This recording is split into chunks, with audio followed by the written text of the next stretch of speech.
Antes que todo, pues tenemos que señalar que una constitución es una ley fundamental de un país cuyo mandante originario es el pueblo.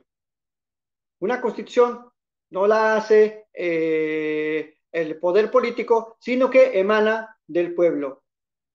Por supuesto que se tiene que tener representatividad política, por supuesto que las reglas están fijadas por un poder constituyente, como se le conoce, en este caso el mítico constituyente de Querétaro, que pues fue elegido en las votaciones, en las elecciones de 1916, y que a esos congresistas, a esos diputados, se les encargó la redacción de la Constitución de Querétaro. Y que bueno, pues fue discutida en el Teatro de la República y promulgada el 5 de febrero de 1917. Esta constitución, en términos conceptuales, es, digamos, si se me permite la analogía, una gramática para un lenguaje. Como decía el maestro, el gran doctor constitucionalista Pedro de Vega, las constituciones son una gramática para un lenguaje, es decir, se escriben ahí las concepciones, las categorías fundamentales en las que un pueblo ha de organizar dos asuntos importantísimos, su gobierno y sus derechos, básicamente, así a grandes rasgos. Al ser una gramática para un lenguaje, desde luego, pues tendría que estar estructurada en un cuerpo normativo, y ese cuerpo normativo tendría que tener, por lo menos, racionalidad lingüística, es decir, tendría que estar explicada en términos claros, en términos sencillos, por supuesto que bien redactada, con una sintaxis entendible, y por otro lado, tendría que tener también esa coherencia sistemática, como toda ley. Eso quiere decir que tendría que tener, desde luego, objetivos y fines sociales en torno al bien común de un pueblo. Señalo esta, pues, conceptualización porque parece que algunos actores políticos olvidan que la Constitución mexicana ha tenido, pues, alrededor, a mayo de 2021, según reporta la Cámara de Diputados,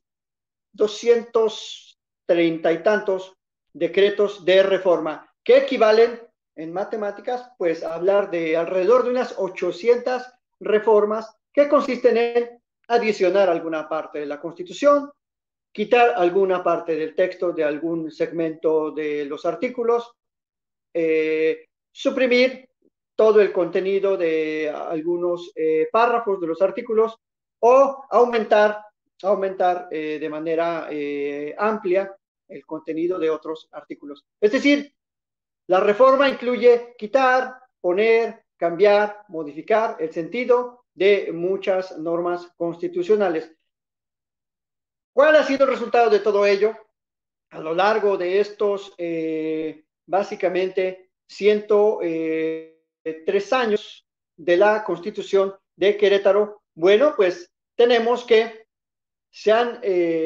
modificado algunas instituciones, a veces para bien y a veces para mal, desde la reforma constitucional. Es decir, la reforma constitucional en sí es una herramienta necesaria para ir adaptando la Constitución a las necesidades sociales,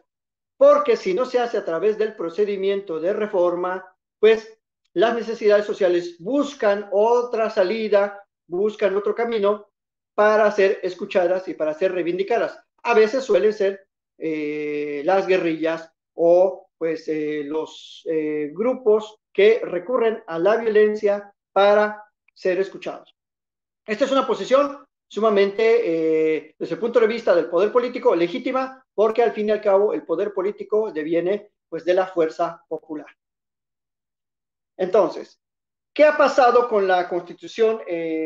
mexicana? Aquella Constitución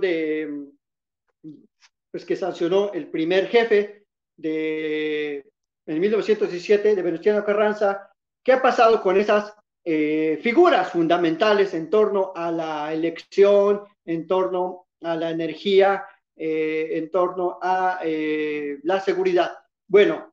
pues tengo aquí la Constitución de Querétaro, uso una versión estenográfica muy, muy bonita, y pues al hacer una revisión breve de este texto, comenzando por uno de los temas más álgidos, que es el tema del sector energético, pues nos encontramos que desde su origen esta Constitución de Querétaro tuvo una clara intención de reivindicar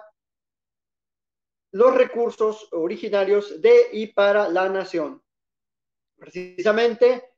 la Revolución Mexicana surge como una respuesta al acaparamiento, al enriquecimiento,